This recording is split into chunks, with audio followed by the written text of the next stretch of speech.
Best health packages up to 80% discount. Tirumala Diagnostics. నమస్తే, welcome to Suman TV. Charminar ఎక్స్ప్రెస్కు త్రుటిలో పెను ప్రమాదం తప్పింది.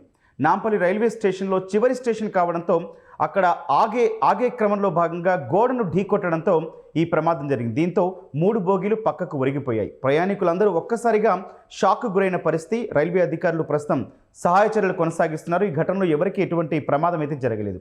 అయితే ఎందుకు ప్రమాదం జరిగింది, అసలు ఇలాంటి ప్రమాదాలు ఎందుకు జరుగుతాయి, వీటిపై మాట్లాడదాం.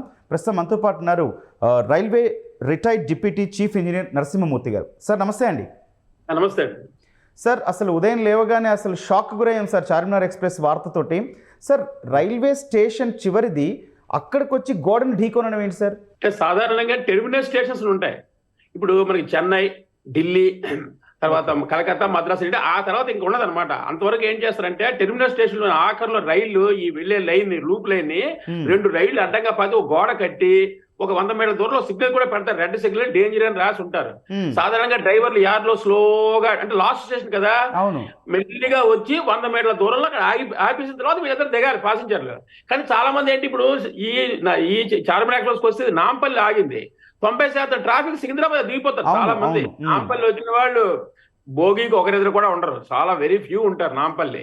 సో అందుకని ఏంటంటే ఎందుకంటే టెర్మినల్స్ పెడతారు ఇక్కడ అన్ని స్టేషన్లు. సికింద్రాబాద్ అంటే అక్కడ క్లీన్ చేయాలి కాబట్టి టెర్మినల్ స్టేషన్కి వచ్చిన తర్వాత ఈ భోగిని ఏం చేస్తుంది, మొత్తం 24 భోగిలో 16 భోగిలు అంటే వీటన్నిటిని మళ్ళీ మన వాషింగ్ యార్డ్ని తీసుకెళ్లి భోగిలన్నీ కడిగి క్లీన్ చేసి అన్ని చెక్ చేస్తారు. అందుకని ఇది ఏంటంటే ఆఖరి స్టేషన్ కదా, ఆతరాగా దిగిపోయారు. కానీ ఇక్కడ డ్రైవర్ తప్పు ఏంటంటే 100 మీటర్ల దూరంలో ఆగాలి, డేంజర్ బోర్డు ఉంటుంది, తర్వాత అక్కడ పాయింట్ మ్యాన్ ఉంటాడు, ఆ పని 2 చేతులు జెండా పట్టుకొని ఇవన్నీ ఉంటుండగా వెళ్ళిపోయాడంటే సంథింగ్ అతను చూడలేదు. అతను ఆ డ్రైవర్లు ఉంటారు కదా, ఈ లోపల కొందరు ఏం చేస్తుంటారు, ఒక డ్రైవర్ కింద దిగిపోతుంటాడు కూడా, 2వ డ్రైవర్ వెళ్ళి ఆఫీస్ వచ్చినవే కదా వీళ్ళకి. సో అది జరిగి ఉండదు తప్ప దీన్ని యాక్సిడెంట్ అని స్పీడ్ గా వెళ్ళదండి. 5 కిలోమీటర్ల స్పీడ్ లో వెళ్తుంది, స్లోగా వెళ్తుంది. ఆగిపోయిన తర్వాత ఈ ట్రైన్ ఇంకో ఇంజిన్ వచ్చి బోగీలు మొత్తం తీసుకెళ్లిపోతాయి అందరు దిగిపోయిన తర్వాత. సార్ లోకో పైలట్ తప్పిదంతోనే ప్రమాదం జరిగింది అనుకోవచ్చా? ఇంకొక విషయం, సికింద్రాబాద్లో ఎక్కువ మంది ప్రయాణికులు ఆగడం వల్ల, ఇక్కడ నాంపల్లికి తక్కువ మంది ప్రయాణికులు రావడం వల్ల కేవలం 6గురికి మాత్రమే గాయాలయ్యాయి. అంటే పెద్ద ప్రమాదం తప్పింది అనుకోవచ్చా సార్? ఇది పెద్ద ప్రమాదం ఎప్పుడు జరుగుతుంది యార్డులోని. ఇది ఏంటంటే ట్రాక్ కూడా బాగానే ఉంది, ఆ డ్రైవర్ వచ్చి వాడు కరెక్ట్ గా దూరంగా అక్కడ గోడ కనిపిస్తుంది, దాన్నే మనం డెడ్ ఎండ్ అంటారు, దాన్ని డెడ్ ఎండ్. అక్కడ రైలుతో గోడలో రైళ్లు పెట్టి దానికి బఫర్స్ పెడతారు. అంటే ఒకవేళ పొరపాటును గుద్దేసినా మన ఒక బోగికి మధ్యలో బఫర్స్ ఉంటాయి చూసారా, అలా 2 బఫర్స్ పెడతారు. ఒకవేళ ఈ బోగి దాన్ని గుద్దినా ఆ బ్రేక్ స్ప్రింగ్ యాక్షన్ తో వెనక్కి వచ్చేసరికి పెడతారు. ఇందులో ఏంటంటే తక్కువ మంది ఉన్నారు. వాటి తర్వాత ప్రయాణికులు పోనీ గుద్దీసిన ఆగి ఉంటే ఎవరికి దెబ్బలు తగలవు. వీళ్ళు చాలా మంది దిగిపోతుంటారు రన్నింగ్ బోగీలోని. ఈ లోపల డ్రైవర్ చిన్నగా తీసుకెళ్ళి అక్కడ గుద్దీయడంతో కొన్ని 3 బోగీలు S2, S4 అండ్ S6 ఈ 3 డిరైల్ అయ్యాయి, అంటే పక్కకి ఒరిగాయి.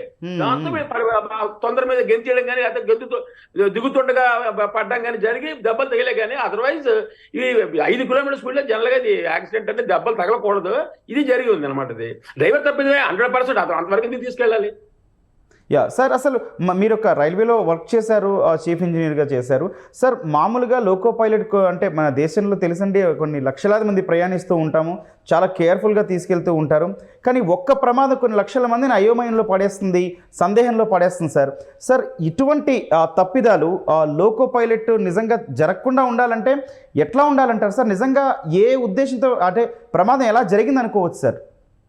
ప్రమాదం అదే ఇప్పుడు జనరల్ గా ఏంటంటే మనకి ఎప్పుడైనా 2 స్టేషన్ల మధ్య 100 కిలోమీటర్ల స్పీడ్ లో వెళ్తుంటే బళ్ళు 100, 120 కిలోమీటర్ స్పీడ్ లో కానీ జరిగే ట్రాక్ తప్పినో లేదా పట్టాల్లో ట్రాక్ లో డిఫెక్ట్ ఉండి జరిగితే బోగిలు కింద పడిపోయి ఆ స్పీడ్ లోని చాలా మంది చచ్చిపోతారు.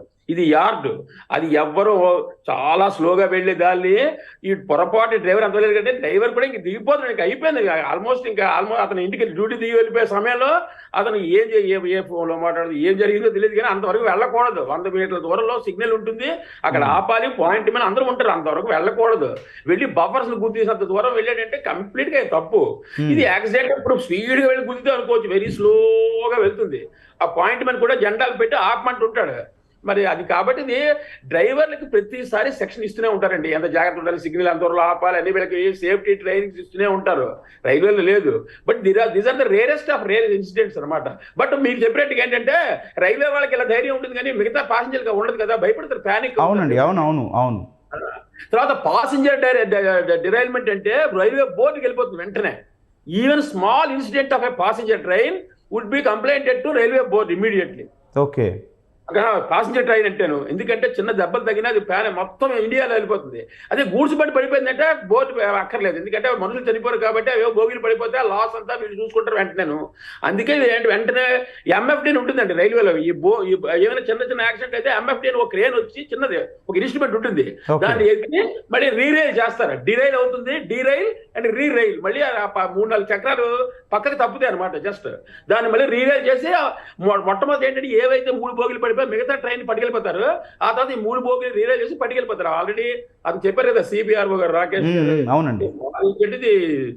ట్రాక్ కూడా ఏం అవదండి, ట్రాక్ కూడా ఐ డోంట్ థింక్ ఎనీ, అంటే దాన్ని రిపేర్ చేసిన అవసరం ఉండదు, సింపుల్ డిరైల్మెంట్ కాబట్టి జరగదు. సార్ ఆ బోగిలు మళ్ళీ వర్క్ అవుతూ ఉంటాయండి? ఇప్పుడు ఏవైతే డిరైల్ అయిన బోగిలు, పక్క కోరిగిన బోగిలు మళ్ళీ వర్క్ చేస్తూ ఉంటాయండి? 100% ఏవి అంటే ఏంటంటే ఇప్పుడు అది జర్క్ గుద్దింది కాబట్టి పడ్డా, కానీ దాని యొక్క వీల్ సెట్ లో ఏం ప్రాబ్లం లేదండి. వీల్ సెట్ లో ప్రాబ్లం ఉంటే ఈ పాటికి ఎక్కడో పడిపోతుంది మధ్యదారిలోనే. ఇది యార్డ్లోని ఒక్కసారి సడన్ గా గోడను గుద్దగానే, ఇప్పుడు సపోజ్ మనం మోటార్ సైకిల్ వెళ్తున్నాం, అడ్డంగా ఏదో వచ్చి గుద్దింది అనుకోండి, అది టిల్ట్ అయిపోతుంది, మనం పడిపోతాం. Had it been gone in ఆ 2 పట్టాల మీద ఎంత దూరం వెళ్ళినా ఏం అవ్వదు. But since it is obstructed, వెళ్తున్న మూవ్మెంట్ గుద్దింది కాబట్టి ఇవి పడిపోయాయి. అంతేగాని ఆ వీల్లో కానీ ఆ బోగిలో కానీ ఏ డిఫెక్ట్ లేదు, ట్రాక్ లో కూడా డిఫెక్ట్ లేదు. Because it is obstructed by wall. ఆ బఫర్ ని డెడ్ ఎండ్ ఢీ కొట్టింది కాబట్టి జరిగింది. కాబట్టి కానీ చూస్తారు వీళ్ళు, వెంటనే ఏం చేస్తారంటే తీసుకెళ్తారు, లోకో షెడ్ తీసుకెళ్లి అవన్నీ చెక్ చేస్తారు, ఏమైనా లోపం ఉందా అని అవన్నీ చూస్తారు. సార్ ఇప్పుడు విచారణ జరిపిస్తామన్నారు సిపిఆర్ఓ గారు, అంటే ఏం విచారణ జరుగుతుంది సార్? అంటే లోకో పైలట్ మీద చర్యలు తీసుకోవడం? విచారణ అంటే ఎందుకు ఇప్పుడు బఫర్స్ దాకా ఇప్పటికి సుమారు మనం ఎప్పుడు ఇలాంటి వెళ్ళలేదు, అంటే మనకి సంవత్సరాల తరబడి వెళ్తున్నాయి. ఈ రోజు ఎందుకు ఎలా వెళ్ళాడు? అంత దూరంలో స్లోగా వెళ్తున్నాడు, అక్కడ ఎదురుకుంటే డెడ్ ఎండ్ కనిపిస్తుంటే అంతవరకు వెళ్ళొచ్చు, గోడ కూడా కనిపిస్తున్నది. ఈవెన్ ఎవరైనా మనకు చెప్తారు వెళ్ళగంత దూరం అని. 2 డ్రైవర్లు ఉంటారు, పోనీ అసలు driver, main driver, assistant driver ఇద్దరు ఉంటారు. ఇద్దరు కూడా చూడకుండా గుద్దేశారంటే నా ఉద్దేశంలో ఒక డ్రైవర్ కింద దిగిపోయి ఉండాలి. ఆ తొందరలో ఏంటంటే ఆ అసిస్టెంట్ ఎవరైనా దిగిపోతుంటారు కూడా, లేకపోతే ఇద్దరు ఉంటే అలా జరగదు కదా. వెంటనే ఇద్దరు ఉండడం ఏం చేస్తే ఒక డ్రైవర్ తప్పు చేస్తే అలర్ట్ చేయడానికి ఇద్దరు ఉంటారు. ఇద్దరు సపోజ్ దానికైనా హార్ట్ ప్రాబ్లం వచ్చో, నొప్పి వచ్చో, లేకపోతే ఏదో వై 2 డ్రైవర్స్ 2 పైలట్స్, బికాజ్ ఒకరు ఉంటే ఏదైనా జరిగింది అనుకోండి, ఆ రెండో అతను రెస్క్యూ చేయడానికి. కాబట్టి ఇందులో ఇద్దరు ఉండాలి యాజ్ పర్ రూల్. మరి ఇద్దరు ఉండి కూడా ఇద్దరు తిన్నగా తీసుకెళ్ళిపోయి ఎక్కడ గోడ చాలా దూరంలో ఆపుతారు దీన్ని, ఇంజిన్ ని. అవునండి. ప్లాట్ఫారం కరెక్ట్ గా లాస్ట్ బోగి ఎక్కడైతే మొదటి బోగి ఉందో అక్కడ నుంచి ఇంజిన్ దాకా అక్కడ గీత గీస్తారు. Engine should not move, red గీత కూడా గీస్తారు. డ్రైవర్ టు స్టాప్ అని రాసి ఉంటుంది అక్కడ, ఆ ఎర్ర గేర్ దగ్గర అక్కడ ఆపియాలి. అక్కడ రెడ్ సిగ్నల్ కూడా కొన్ని స్టేషన్ లో ఉంటుంది, ఇందులో ఇక్కడ ఉందో లేదో తెలియదు కానీ అక్కడ పాయింట్ మీద కూడా వచ్చి 2 జెండాలు పట్టుకెళ్ళి ఊపుతుంటాడంటే ఆగు అని. ఇన్ని ఉంటుండగా వీళ్ళు అంత దూరం వెళ్ళి గుర్తించాడంటే సంథింగ్ వెంట్ రాంగ్ అనమాట. అదే ఎంక్వైరీ చేస్తారు. ఎంక్వైరీలు ఏమిటి, ఎవడ లోపం, డ్రైవర్ ఎందుకు ఇలా చేశాడు, అక్కడ ఏమైనా డ్యూటీలో నిర్లక్ష్యం, డ్రైవర్లు ఉన్నారా, దిగారా. సార్ నరసింహమూర్తి గారు, ఇప్పటికే కవచ్ లాంటి వ్యవస్థ తీసుకొస్తున్నామంటూ కేంద్ర ప్రభుత్వం చెప్తుంది. అయినా సరే మన కోరమాండల్ ఎక్స్ప్రెస్ ప్రమాదం మనం చూసాం, మనం మాట్లాడాం కూడా. కానీ ఈ అరకొర జరిగిన ప్రమాదాలైనా సరే మనం అనుకున్నట్టు కొన్ని లక్షల మందిని ఆలోచింప చేస్తున్నాయి కదండి. అసలు ఇట్లాంటి ప్రమాదాలు జరగకుండాలంటే ఇంక ఎట్లాంటి చర్యలు తీసుకోవాల్సిన అవసరం ఉందండి? చర్యలు అంటే ఇప్పుడు దీన్ని మనం డిరైల్మెంట్, ఇప్పుడు కవచ్ అనే దగ్గర 2 స్టేషన్ల మధ్య అండి. కవచ్ అనేది ఏంటంటే 2 స్టేషన్ల మధ్య ఒకే ట్రాక్ మీద 2 ఎదురుగా వచ్చిన ట్రైన్లని అవి 2 గుర్తుకోకుండా పెట్టే వ్యవస్థనే కవచ్ అన్నారు. అంటే ఆటోమేటిక్ గా 2 ఎదురుగా ట్రైన్లు కానీ వచ్చాయంటే ఆ సిగ్నల్స్ వల్ల 2 బ్రేకులు పడిపోయి 2 ఆగిపోతాయి. That facility was created between the 2 stations.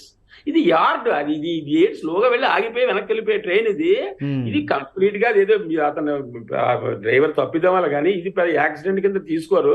But మానవ తప్పిదం, ప్యానిక్, ఇది that is we cannot over. But రైల్వేలో వ్యవస్థలా వస్తూనే ఉంది, జరుగుతుంటే కొన్నిసార్లు ఇది యాక్చువల్గా షుడ్ నాట్. బట్ రైల్వేలో చాలా ట్రైన్స్ అండి, పూర్వం మీద ఇప్పుడు వందల ట్రైన్లు జరుగుతున్నాయి, వెళ్తున్నారు. ఇప్పటికీ రైల్వే అంటేనే సేఫ్టీ ట్రావెల్ ఇండియాలోని. The safest travel is railway and cheapest travel is railway. అవును. రైల్వేలో జరగదు చేస్తే చాలా సీరియస్ గా ఉంటుంది, ఉద్యోగం తీసేస్తారు వాళ్ళకి, చాలా నిర్దాక్షిణ్యంగా ఉంటుంది. సిఎస్ మన CRS commissioner railway safety enquiry అవుతుంటుంది అని. బహుశా దీనికి అవుతుంది, ఎందుకంటే ఎవరు చనిపోలేదు కదా, చిన్న simple accident. But Right, sir. Railway తీసుకుంటూనే ఉన్నారు, రైల్వేలో అలాంటి ఏమి ఉండదు, లేకపోతే ఏమి ఉండదు. Right, thank you sir. నమస్తే అండి. రైట్, మొత్తంగా చార్మినార్ ఎక్స్ప్రెస్ ప్రమాదంతో కొన్ని లక్షల మంది రైల్వే ప్రయాణికులు అయితే ఉలిక్కిపడ్డ పరిస్థితి. ఎటువంటి ప్రమాదం జరగకపోవడంతో అంతా అయితే ఊపిరి పీల్చుకున్నారు. కేవలం లోకో పైలట్ తప్పిదంతోనే, అది కూడా మరి విచారణ అయితే చేస్తా అన్నారు. విచారణ తర్వాత మరిన్ని విషయాలు తెలియాల్సింది. కానీ ఏది ఏమైనా కూడా మన దేశంలో సామాన్య దిగువ మధ్యతరగతి ప్రజలు ఎక్కువగా ప్రయాణించేది రైల్వే మార్గంలోనే కాబట్టి ఇప్పటికే తీసుకున్న చర్యలతో పాటు ఇంకొన్ని చర్యలు కూడా, టెక్నాలజీని కూడా అనుసంధానించాల్సిన అవసరం ప్రస్తుతం ఈ ఘటన మనకు తెలియజేస్తోంది. Thank you.